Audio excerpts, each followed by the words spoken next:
Dans cette vidéo, on va voir comment transformer les fonctions sinusoïdales pour créer des modèles mathématiques. Donc, commençons avec un exemple. On a un phénomène périodique. On peut soit choisir la fonction cosinus ou sinus pour le représenter. Donc, dans notre exemple, on nous demande de choisir la cosinus. Et je vais créer une nouvelle fonction qui a les caractéristiques suivantes. Donc, disons que j'avais quelque chose qui avait une amplitude de 4, une période de 10, un déphasage de pi sur 6 radians vers la gauche et une translation verticale de 2 vers le haut.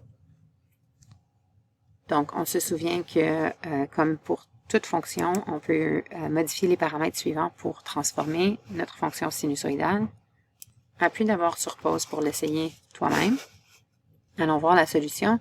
Donc, si j'ai une amplitude de 4, on va aller remplacer le a par 4 dans notre nouvelle fonction. Donc, on fait un agrandissement vertical de facteur 4 pour obtenir une amplitude de 4. On va commencer en fait avec ce qui est plus facile, donc le déphasage de pi sur 6 radians vers la gauche.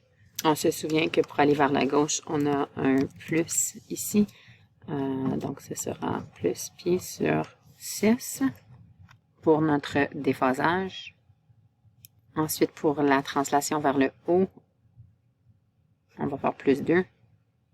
Donc, vraiment, jusqu'à date, c'était toutes des choses qu'on savait déjà par rapport à nos connaissances préalables par rapport aux transformations.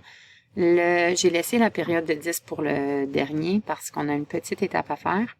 Donc, on a que la période est égale à 10. Peut-être que c'est 10 secondes, 10 minutes, on ne sait pas, c'est pas énoncé. Mais on sait que la période, c'est le temps que ça prend pour faire un cycle complet et qu'il y a un lien entre ce coefficient-ci, K, et la période. Alors, relation importante, on avait vu d'où ça vient avec le concept des transformations, mais maintenant qu'on sait d'où ça vient, on connaît ça par cœur, on met une étoile, on met ça dans nos notes. Donc, K est égal à 2 pi sur T. Alors, quand on cherche le coefficient par lequel on doit soit agrandir ou rétrécir notre fonction, on doit faire un petit calcul. OK, donc ici, ce sera 2 pi sur 10 qui se simplifie. 2 sur 10, c'est un cinquième, donc ça se simplifie à pi sur 5. Donc, on aura un coefficient K de pi sur 5. Pi sur 5, c'est